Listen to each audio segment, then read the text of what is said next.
All right, so the other thing we always try to do when we're at the park is squeeze in some leash time.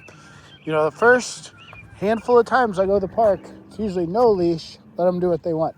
And I'm usually trying to work the leash at Home Depot. It's an easier place to teach a leash than the park. But we do want to start working the leash outside, especially when she starts getting the hang of it.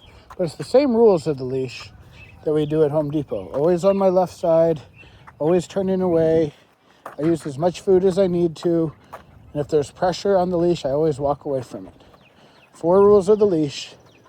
But you want to start doing it at the park too. But what I don't want to do is too long at the park where the whole thing's on leash. I want the park to be fun, get off-leash recalls.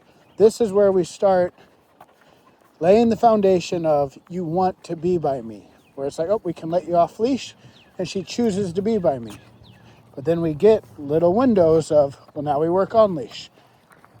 And then we start going longer and longer windows while we're on leash. But we start off with short ones like this. And I let her off leash. Get her to make the choice of where she wants to be. We want that choice to be us. If you get a good off-leash recall opportunity, you take it and you spin her back to you. Odds are she's just going to kind of orbit around me. We can still charge up this area on or off leash. The left side walking by me is disproportionately more successful than anywhere else that you could be. But if we want a good off leash, you always want to practice. If you want a good on leash, you always want to practice off leash. So we do this, and then we'll probably do one more little quick leash session. What we're not trying to do is just shove it all down her throat of you have to be by me, you have to heel, you have to do this.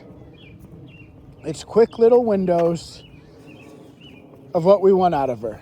With the bigger thing we're doing is tapping into the subconscious, tapping into her saying, keep an eye on that guy. I want to be by him. This is where all the good stuff is.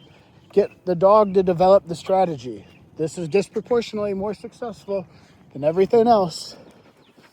There he goes again. That's what we're really trying to tap into. And then we put on the leash and do quick little walks. But there's a lot of just moving parts in dog training. A lot of it's just kind of playing the dog you're working. What do we need to work on? But if we start going to Busch Stadium later today, we want to start working the leash outside of Home Depot. And that's something we need to work on. So that's something we've been doing the past couple days, quick windows. Now we're starting to try to do longer windows, and we'll see how Busch Stadium goes. The main goal for Busch Stadium tonight is going to be, let's just get her out here, see what she does. Probably just get her to take food, not ask too much out of her and take off. And then try to ask more and more out of her, start running drills and all of that. But tonight's probably just going to be a quick little flash of what to do. But she's had a good day so far. She's doing good.